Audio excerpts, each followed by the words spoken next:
ঠিক আমার ডানে রয়েছেন তরুণ প্রখ্যাত ওয়াইজ ইসলামিক স্কলার মুহতারাম মুফতি শোয়াইবুর রহমান হামিদি, সম্মানিত খতিব আল মদিনা জামে মসজিদ। আসসালামু আলাইকুম রহমতুল্লাহ বারাকাতুহু। ওয়ালাইকুম আসসালাম রহমতুল্লাহ। দর্শক, রয়েছেন আরো একজন বিজ্ঞ অতিথি, রয়েছেন জনপ্রিয় বক্তা ওয়াইজ মুহতারাম হাফিজ মাওলানা মাসুম বিল্লাহ যুক্তিবাদী, সম্মানিত খতিব বাইতুল আকসা শাহী জামে মসজিদ পাবনা। আসসালামু আলাইকুম রহমতুল্লাহ। ওয়ালাইকুম আসসালাম রহমতুল্লাহ। আপনাদের দুজনকে অভিনন্দন আমাদের চমৎকার। কেমন আছেন? আলহামদুলিল্লাহ। মুহতারাম মুফতি শোয়াইবুর রহমান হামিদি, আপনার কাছে আসতে চাই।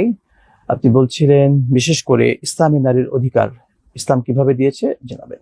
জি মুহতারাম, আপনাকে অসংখ্য মোবারকবাদ আমাদেরকে সুন্দর কথা বলার সুযোগ করে দেওয়ার জন্য। আল্লাহ পাক রব্বুল আলামিন দুটি জাত সৃষ্টি করেছেন, একটি হচ্ছে পুরুষ আর একটি হচ্ছে নারী। মহান আল্লাহ পাক রব্বুল আলামিন নারী জাতের জন্য পবিত্র কোরআনুল কারিমে একটি সূরা নাজিল করে দিয়েছেন, যে সূরাটির নাম হচ্ছে সূরাতুন নিসা। নারীদের নামে একটি সূরা নাজিল করে দিয়েছেন। এই সূরার মধ্যে আল্লাহ পাক রব্বুল আলামিন সূরা নিসার 34তম আয়াতের মধ্যে আল্লাহ জানিয়ে দিয়েছেন, আর রিজালু কাওয়ামুনা আলান নিসাই বিমা ফাদ্দালাল্লাহু বা'দাহুম আলা বা'দ। এই আয়াতি কারিমের মধ্যে আল্লাহ পাক রব্বুল আলামিন জানিয়ে দিলেন যে আমি পুরুষদের থেকে নারীদের অগ্রাধিকার দান করেছি। সুবহানাল্লাহ। আরো অন্যান্য আয়াতের মধ্যেও রব্বুল আলামিন নারীর অধিকারগুলো তুলে ধরেছেন। ইসলাম কখনো নারীকে ঠকায় নাই, বরং ইসলাম নারীকে হয়তোবা পুরুষের উপরে অগ্রাধিকার দিয়েছে, অথবা একচাটিয়া অধিকার দিয়ে ইসলাম নারীকে জিতিয়ে দিয়েছে। সুবহানাল্লাহ। সাধারণ কিছু মানুষ আমরা কোরআনকে রিচার্জ না করার কারণে, হাদিসকে রিচার্জ না করার কারণে, কোরআন এবং হাদিসের জ্ঞান আমাদের না থাকার কারণে আজকে আমরা আন্দোলন করি যে নারী এবং পুরুষের সমান অধিকার আমরা চাচ্ছি। কিন্তু নারীকে আল্লাহ সর্বদা সব জায়গায় মর্যাদা দিলেন। সুবহানাল্লাহ। যখন একটি ঘরে, একটি সংসারে যখন সর্বপ্রথম একজন কন্যা সন্তান আসে, তখন আল্লাহ পাক রব্বুল আলামিনের রাসূল সাল্লাল্লাহু আলাইহি সাল্লাম জানিয়ে দিলেন সেই ঘরটা হচ্ছে বরকতময় ঘর। সুবহানাল্লাহ। এই ঘরটা হচ্ছে বরকতময় একটি ঘর। এই নারী যখন আস্তে আস্তে যখন বড় হয়েছে, সে একটু যোগ করতেন, বিশেষ করে আল্লাহ নবী সাল্লাল্লাহু আলাইহি ওয়াসাল্লাম কিভাবে মেয়েদেরকে, আমরা জানি ফাতিমা রাদিয়াল্লাহু তাআলা আনহা, তাকে প্রিয় নবী সাল্লাল্লাহু আলাইহি ওয়াসাল্লাম কিভাবে ভালোবাসতেন, সেটা একটু দৃষ্টান্তমূলক যদি বলতেন। নবী করিম সাল্লাল্লাহু আলাইহি ওয়াসাল্লাম তার কলিজার টুকরা কন্যা ফাতিমা রাদিয়াল্লাহু তাআলা আনহাকে এত পরিমাণ ভালোবাসতেন। একদিন নবীজি সাল্লাল্লাহু আলাইহি সাল্লাম তার কন্যার দেখার জন্য যখন গিয়েছেন, দেখলেন তার কন্যার ঘরে খাবার নাই, কয়েকদিন যাবৎ খাবার নাই। তিনি নিজেকে সহ্য করতে পারলেন না। এরপরে মদিনায় গিয়ে তিনি কান্না করতে লাগলেন, তার হুজরা মুবারকে গিয়ে কান্না করতে লাগলেন। এত পরিমাণ ভালোবাসতেন। ইসলামের কারণে, ইসলামের জন্য নবী করিম সাল্লাল্লাহু আলাইহি সাল্লাম তার মেয়েকে এটা বললেন না যে তুমি অনাহারের মধ্যে আছো। নবী করিম সাল্লাল্লাহু আলাইহি সাল্লাম ফাতিমাতুজ জাহরা রাদিয়াল্লাহু তাআলা আনহাকে কতটুকু ভালোবাসতেন শেখ, তিনি যখন হযরত আলী রাদিয়াল্লাহু তাআলা আনহুর কাছে যখন তাকে বিবাহ দিয়ে দিলেন, নবী করিম সাল্লাল্লাহু আলাইহি সাল্লাম তাকে কয়েকটি প্রকারের উপঢৌকন। চমৎকার বলছিলেন, আবারও আসবো আপনার কাছে। মুহতারাম মুফতি মাসুম বিল্লাহ, আপনার কাছে আসতে চাই যে বিষয়টি নিয়ে, সেটি হচ্ছে নারীর অধিকার। বিশেষ করে নারী বলতে আমরা মা জাতি বুঝি। মাকে আল্লাহ সুবহানাহু ওয়া তাআলা কিভাবে সম্মানিত করেছেন জানাবেন। আলহামদুলিল্লাহ। আমার আপনার নবী আখিরি জামানার পয়গম্বর মুহাম্মদুর রাসূলুল্লাহ সাল্লাল্লাহু আলাইহি ওয়াসাল্লাম বলেন, মুহতারাম আপনার কাছে আরো একবার আসতে চাই। বিশেষ করে আমরা যে পয়েন্টে একটু কথা বলতে চাই, বর্তমানে আমাদের নারীরা পর্দা নিয়ে, তারা পর্দায় থাকতে চায় না, বলে যে পর্দা তাদের জন্য ইসলাম একটু জোরপূর্বক চাপিয়ে দিয়েছে এবং তাদের অধিকারকে নষ্ট করছে। সত্যিকার অর্থে ব্যাপারটি কি এমন? আমরা দেখতে পাই রমাদান মাসেও অনেক মেয়েরা প্রকাশ্যে ধূমপান করছে। দুঃখ নিয়ে বলতে হয়, কোনো পর্দা নাই, বেপর্দা। এই যে ফ্রি মিক্সিং গুলো, ইসলাম এগুলো কিভাবে দেখছেন? জি মুহতারাম, আপনি যে বিষয়টা বললেন, এই যে খোলামেলা ওপেনে নারীরা ধূমপান করতেছে, তারপরে কয়েকদিন আগে গতকালকের নিউজে আমরা পেলাম 10 বছরের একটা নারীকে ধর্ষণ করা হয়েছে।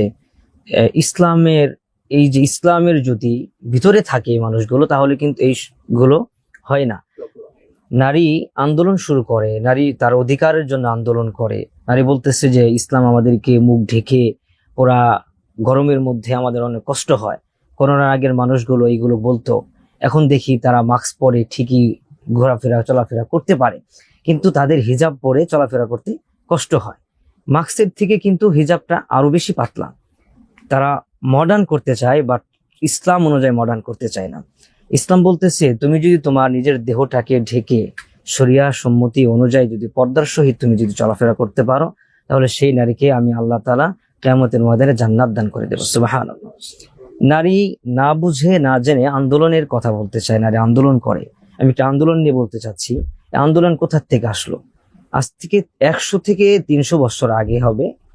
কিতাবের মধ্যে আমি পেয়েছি যারা বুদ্ধিজীবী ছিলেন ইংরেজরা, ওনারা এর আগে নারীদেরকে গরু ছাগলের সাথে পশুদের সাথে যেরকম আচরণ করত, আমরা যেরকম আচরণ করি, ওনারাও প্রতিটি নারীর সাথে বাসার থেকে যখন বের হয়ে যেত গরু ছাগলের মতো তাদেরকে ঘরের ভিতরে তালাবদ্ধ করে অথবা গরু ছাগলের মতো বেঁধে রেখে যেতেন।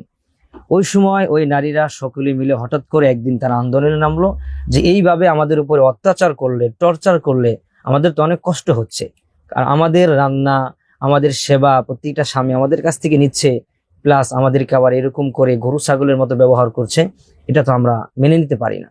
তখন অনেকগুলো নারী একত্রিত হয়ে আন্দোলন করলো, আমরা নারী এবং পুরুষের সমান অধিকার চাই। সেই জায়গা থেকে নারী পুরুষের সমান অধিকারের একটা হট্টকল আমার দেশে হচ্ছে। যেই সমস্ত বুদ্ধিজীবীরা নারী পুরুষের সমান অধিকার বলে, নারী তো আর পুরুষের মধ্যে আল্লাহ তাআলা সমান অধিকার দেয় না, বরং নারীকে আল্লাহ তাআলা প্রত্যেকটা জায়গায় মর্যাদা দিয়েছে। যে কোনো সেক্টরে যান, যে কোনো উইমেন মুভমেন্টের মধ্যে যান, প্রত্যেকটা জায়গায় আল্লাহ নারীকে মর্যাদা দিলেন। নারী যখন কন্যা, নারীকে মর্যাদা দিলেন।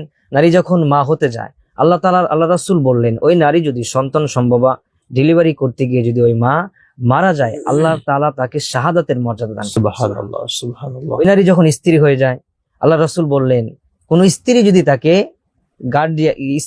তাকে গ্যারান্টি দেয় সে উত্তম, আল্লাহ রাসূল বললেন আনা খায়রুকুম লি আহলি, আমি আমার স্ত্রীদের কাছে উত্তম, বরং এর বিনিময়ে আমি আমার আল্লাহ তাআলার কাছে উত্তম। সুবহানাল্লাহ।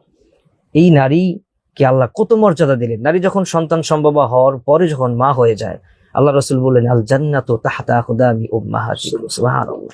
প্রতিটা পুরুষ মানুষের পায়ের নিচে জুতো, আর জুতোর নিচে হচ্ছে বালি, আর প্রতিটা মায়ের পদতলে হচ্ছে সন্তানের জান্নাত। সুবহানাল্লাহ, সুবহানাল্লাহ। তো মর্যাদা আল্লাহ নারীকে দিলেন, আর সেই নারীরা তার মর্যাদা না বুঝে, কোরআন না পড়ে, না জেনে অহেতুক অযথা তারা বলে যে আমরা নারী পুরুষের সমান অধিকার চাই। বরং সমান অধিকার যদি হয়, তাহলে যখন একটা ছেলে বিবাহ করার সময় ছেলে তাকে 1 লক্ষ, 1.5 লক্ষ, 5 লক্ষ টাকা তাকে দেলমোহর দিতে হয়। এখন সমান অধিকার হলে তো ওই নারীকেও স্বামীকে 5 লক্ষ টাকা যৌতুক দিতে হবে, তবে সে সমান অধিকার হয়। এখন এই সমান অধিকার করতে গেলে কিন্তু নারীরা এটা মানবে না। সমান অধিকার নিয়ে নারীরা আন্দোলন করতেছে। আসলে মূলত যদি ইসলাম বসতো প্রতিটা নারী, তাহলে আর পর্দা ছাড়া থাকতো না। প্রতিটা নারী সামনে ঈদুল ফিতর আসতেছে। চমৎকার বলছিলেন, শুকরান জাযাকাল্লাহ। আবারও আসবো আপনাদের কাছে। রমাদান আমাদের মাঝে এসেছে। আমরা সর্বপ্রথম যখন সাহারি খেতে উঠি, সাহারির সময় আমরা উঠবো।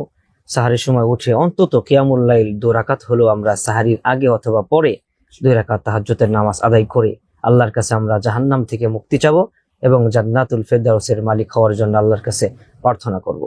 ইফতার আমরা সময় মতো করবো ইনশাআল্লাহ। গীবত থেকে, শিকায়েত থেকে, চগলখুরি থেকে, প্রত্যেক প্রকার ফাহিশা কাজ থেকে আমরা বেঁচে থাকবো। তবেই তো আমাদের রোজাটা সম্পূর্ণভাবে আল্লাহর কাছে কবুল হবে ইনশাআল্লাহ। শুকরান জাযাকাল্লাহ। আপনাদের দুজনকে অসংখ্য ধন্যবাদ, গুরুত্বপূর্ণ সময়টুকু আমাদেরকে দিয়েছেন। দর্শক, রমাদান তো আমলের মাস, ইবাদতের মাস। আল্লাহ সুবহানাহু ওয়া তাআলা আমাদেরকে আমল দিয়ে, ইবাদত দিয়ে সাজানোর তৌফিক দান করুন। আল্লাহুম্মা আমিন। দেখছিলেন প্রিয় চ্যানেলে প্রিয় অনুষ্ঠান আল আরাফা ইসলামী ব্যাংক পিএলসি নিবেদিত বরকতময় Mahe Ramadan, powered by mega digital scale, সহযোগী sponsor Islami bank Bangladesh PLC এবং বিআরবি হসপিটাল লিমিটেড। বিদায় নিচ্ছি, আবারও দেখা হবে। আসসালামু আলাইকুম ওয়া রাহমাতুল্লাহি ওয়া বারাকাতুহু।